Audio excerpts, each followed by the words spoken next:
Hello student, good morning. आज हम लोग बिहारी जी के दोहे, लास्ट 2 दोहे बचे हैं, उसको हम कंप्लीट करेंगे। तो बच्चों देखिए, सेकंड लास्ट दोहा है, प्रगट भय द्विज राज कुल, सुबस बसे ब्रिज आए, मेरे हरौ कलेश सब, केशव केशव राय। अभी तक देखिए बिहारी जी ने बहुत चीज़ों का वर्णन किया था अपने दोहों में। ग्रीष्म ऋतु का वर्णन किया था, श्री कृष्ण की सुंदरता का वर्णन किया था कि सौंदर्य रूप सौंदर्य का वर्णन किया था। फिर किसी में प्रेमी प्रेमिकाओं के भरे भवन में बातचीत का वर्णन किया था, नायक नायिका के।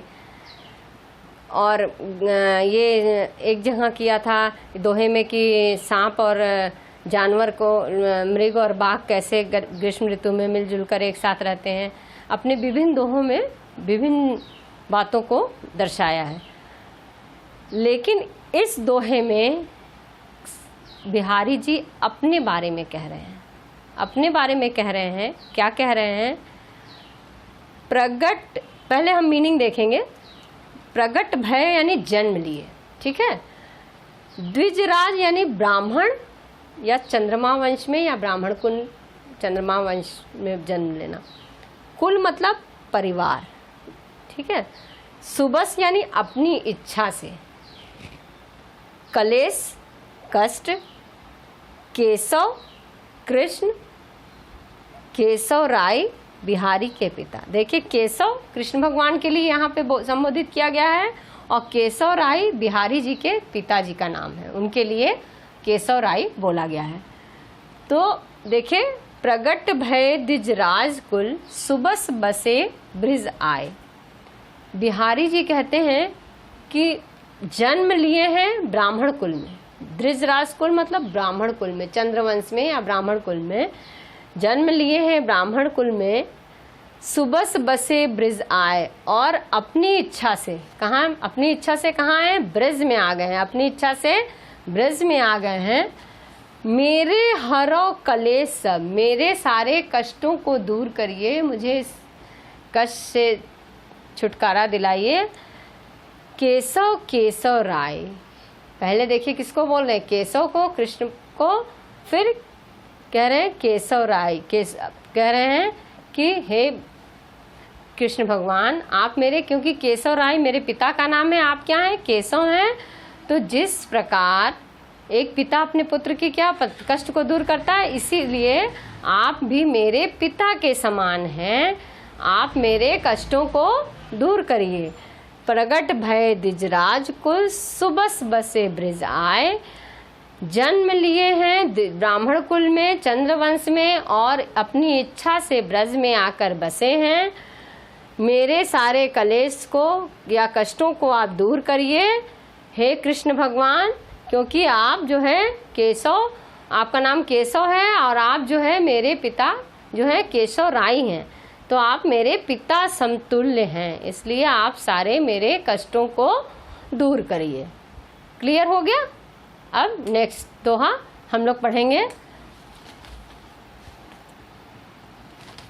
तो बच्चों देखिए, ये जप माला छापे तिलक, सरय न एको काम, मन कांचे नाचे वृथा, साचे राचे राम। यहाँ पे सर्वप्रथम हम शब्दार्थ देखेंगे। जप माला, जपने की माला। ईश्वर का नाम लेने के लिए बहुत लोगों को आप लोग देखे होंगे कि 108 मोती की माला होती है मनके की, वो लोग ऐसे ऐसे जपते हैं। वो जपने वाली, जो ईश्वर का नाम जपने वाली माला होती है, उसको जप माला बोलते हैं। छापे माने राम नाम का छापा धारण करना, यानी राम नाम लिखा हुआ चादर वस्त्र लोग ओढ़े रहते हैं, जो उसके लिए बोला गया है कि राम नाम का छापा धारण करना। छापे मतलब वो राम नाम भगवान लिखा हुआ छपा हुआ वस्त्र। सरय सफल होना। काम काम। मन काचे यानी कांचे यानी कच्चा। मन मतलब मन, कच्चा मन। वृथा मतलब बेकार। साचे सच्चा। राचे यानी रचना या बसना। ठीक है, तो देखिए दोहा। जप माला छापे तिलक, सरय न एको काम। यहाँ पर बिहारी जी क्या कहते हैं, माला जपने से और छापे तिलक, छपा हुआ चद्दर ओढ़ने से और तिलक लगाने से सरय न एको काम, एक भी काम पूरा नहीं होता। सरय मतलब पूरा नहीं होना, सफल नहीं होना। अगर केवल ढोंगी व्यक्ति रहेगा तो कोई भी काम उसका पूरा नहीं होगा। प्रस्तुत पंक्ति में क्या लिखा, प्रसंग में हम क्या लिखेंगे कि प्रस्तुत दोहे में बिहारी जी ने वाह आडंबरों पर कुठाराघात किया है। वाह आडंबरों मतलब यही तिलक लगाना और राम नाम का वस्त्र धारण करना, माला जपना, इसी पर वाह आडंबरों पर कुठाराघात किया है। क्या किया है, कह रहे हैं कि माला जपने और राम नाम का लिखा हुआ चद्दर ओढ़ने, तिलक लगाने, टीका लगाने से एक भी काम पूरा नहीं होता। मन कांचे नाचे वृथा, कच्चा मन व्यक्ति का जो है क्या होता है, नाचता। कच्चा मन क्या होता है, जैसे मान लीजिए आप मंदिर गए, दर्शन करने मंदिर में गए हैं, भगवान जी का तो हाथ जोड़ रहे हैं, पूजा कर रहे हैं, आरती कर रहे हैं, लेकिन ध्यान क्या है, बाहर चप्पल में लगा हुआ है कि कहीं मेरा उतनी महंगी चप्पल है, कहीं कोई ले तो नहीं गया। तो इस तरह दिमाग जो है इधर उधर नाचता रहता है। कच्चा जो मन होता है वो एक जगह स्थिर नहीं होता है, वो इधर उधर नाचता रहता है। तो कहते हैं कि मन कांचे नाचे वृथा, वृथा यानी बेकार का नाचता रहता है। मन जो है, कच्चा मन जो है बेकार में इधर उधर ये भी हो जाता, वो हो जाता, ईश्वर को ना होकर के इधर उधर मन जो है नाचता रहता है। सांचे राचे राम, देखिए यहाँ पर इन्होंने सारा चीज बताया है कि ये करने से हमें ईश्वर की प्राप्ति नहीं होती, यानी उसको ईश्वर नहीं प्राप्त होता है। किसको किसको, जो लोग माला जपते हैं, छपा हुआ चद्दर ओढ़ते हैं, तिलक लगाते हैं, उनके एक भी काम पूरे नहीं होते, क्योंकि उनका मन कच्चा होता है, उनका मन बेकार की चीजों में इधर उधर भ्रमित होता रहता है मन।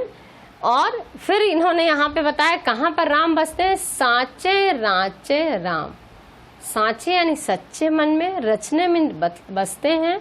राम मतलब ईश्वर, सच्चे मन में ईश्वर बसते हैं। ठीक है, कच्चे मन में ईश्वर नहीं बसते। खाली पहन लिया, टीका लगा लिया, राम राम जाम माला लेके घूम रहे हो तो तुम बहुत बड़े भक्त हो गए और तुम ईश्वर की प्राप्ति हो गई, ऐसा नहीं है। जो व्यक्ति सच्चे मन से ईश्वर को याद करता है, उसके मन में ईश्वर बसते हैं और उसकी सभी मनोकामना पूरी होती है, सभी काम में सफलता उसको मिलती है। तो बच्चों, आज हम लोग बिहारी के दोहे कंप्लीट कर लिए। ठीक है, अगली क्लास में अभी हम लोग देखेंगे कि अगली क्लास में कि पाठ में अभ्यास के प्रश्न क्या हैं, पाठ के प्रश्न क्या हैं, उसको तो हम उम्मीद करती हूँ कि आप लोग को दोहे समझ में आ गए होंगे। एक बार अगर आप देखना चाहते हो तो मैं संक्षेप में फिर से सारे दोहे को एक बार एक्सप्लेन करती हूँ, आप अपनी पुस्तक में देखेंगे। तो देखिए बच्चों, पहला दोहा पहले देखेंगे। पहला दोहा कौन सा था, सोहत। पहला देखिए ध्यान से, थोड़ा फास्ट बोलूंगी, अभी तक मैं आराम से समझा रही थी। अब देखेंगे, सोहत ओढ़े पीत पट श्याम सलोने गात, मनो नील मणि शैल पर आतप पर प्रभात।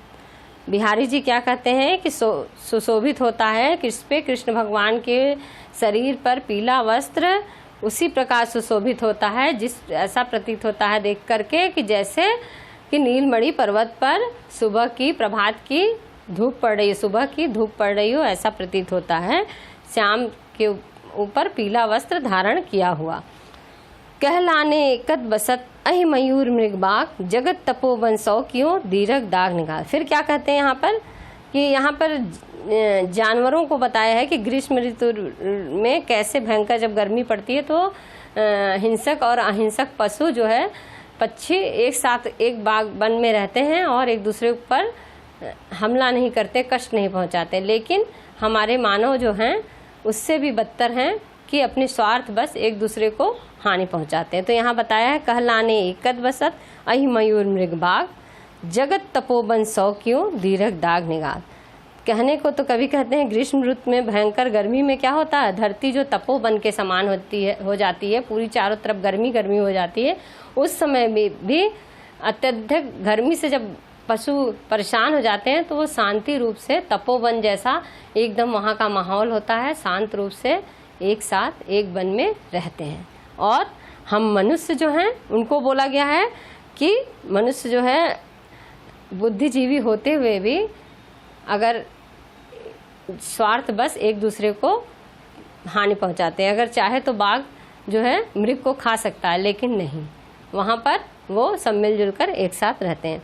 नेक्स्ट है थर्ड, बतरस लालच लाल की मुरली धरी लुकाए, सौ करे भौहन हंसे दैन कह न जाए। फिर यहाँ पर मुरली छुपाने गोपियों और कृष्ण के आपसी नोकझोंक का वर्णन किया है कि किस प्रकार जो है बात करने के लालच में गोपियाँ जो है श्री कृष्ण भगवान की मुरली को छुपा लेती हैं, और जब वो मांगते हैं कि दे दो तो वो क्या करती हैं, देने से इनकार कर देती हैं। भौं भौं में ही वो मुस्कुराती हैं और इनकार कर देती हैं कि मैंने नहीं लिया है, मना कर देती हैं उनको।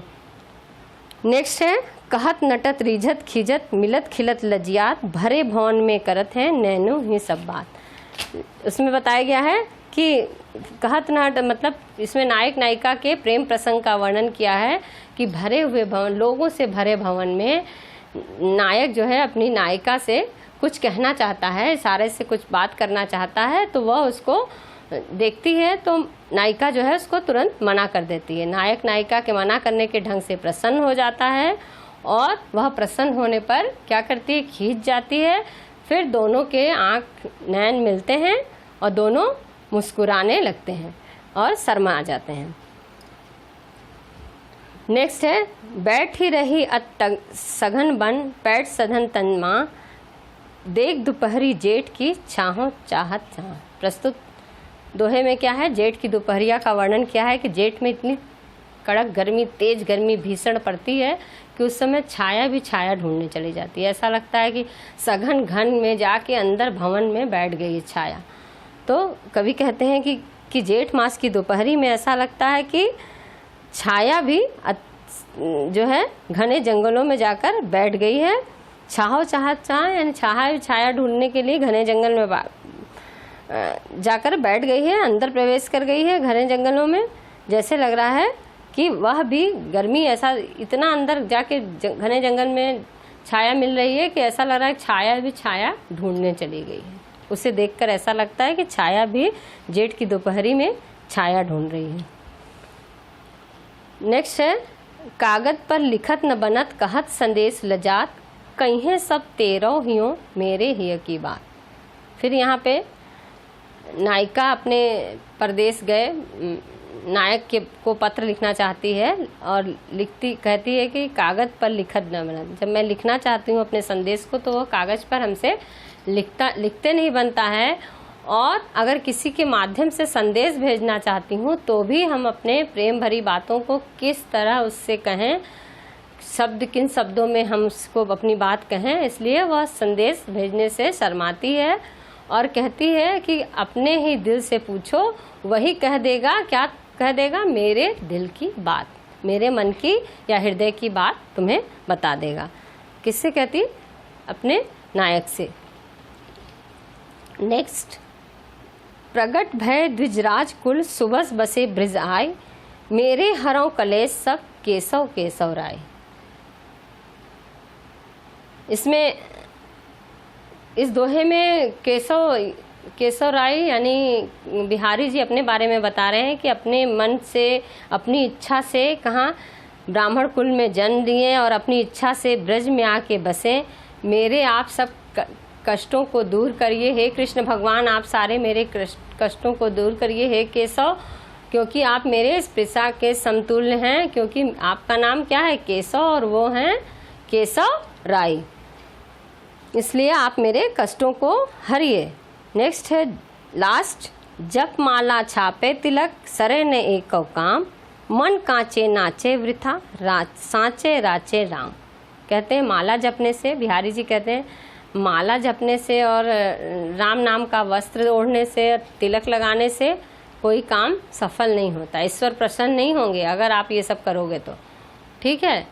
जब मन नाचता रहेगा तो ये क्या है, ये सब करने से, वाह आडंबर दिखावा करने से ईश्वर आपसे प्रसन्न नहीं होंगे। ईश्वर किससे प्रसन्न होंगे? जिसके सच्चे मन में ईश्वर बसते हैं।